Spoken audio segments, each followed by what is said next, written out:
यो भिडियो हेर्नुस् हैन, सही हुँदैछ कि गलत हुँदैछ तपाईँ आफै छुट्याउनु होला। म केही पनि भन्दिनँ हैन। तपाईहरु आफै छुट्याएर चाहिँ तपाईले आफैलाई अगर मतदाता भएको हिसाबले तपाईले आफैलाई प्रश्न गर्नु होला। ठीक छ? जय नेपाल।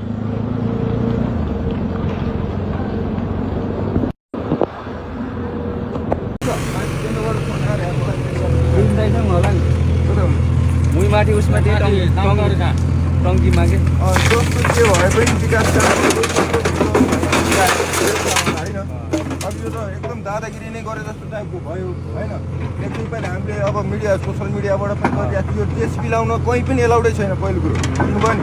यदि चाहिएको खण्डमा पनि होइन बेलचा खेला जति पनि गर्न सकिन्छ। ल त्यो पनि पेपर हुन्छ, त्यसको लागि पनि यो जेसिबी लाउने एथोरिटी पेपर चाहियो होइन दाइ। एकपालि उहाँसित सोधौँ न।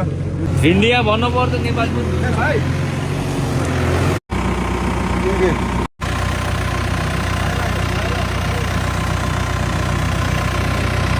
भन्दा पनि दाइ भाइ भन्दा पनि मलाई माथिबाट प्रेसर आउँछ। आफ्नो पदको राम्रो नेतृत्व भएन भन्ने खालको कुराहरू आइरहेको। चापकोटबाट धेरै राम्रो कामहरू भइरहेको छ होइन। हामी युवाहरू अब दाइहरू यताउता भन्दा पनि एउटा एथोरिटी पेपर हुन्छ, नर्मली बनाउनु भयो होला त्यतिको मान्छेले। पेपर हेर्न खोज्दाखेरि पनि अब यो अवैध रूपमा बोकेको ढुङ्गाको लागि चाहिँ पेपर देखाउन मिल्दैन रे उहाँहरूले होइन। केही हुन खिच्न त पाउनु पर्यो नि।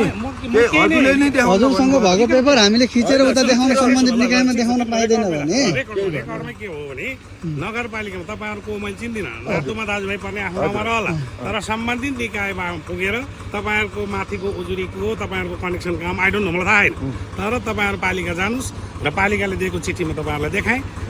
पालिकाले दिएको हजुरले हामीलाई चाहिँ मसँग फोटो पढ्यो, अब जाऊ न त वार्डमा जाऊ।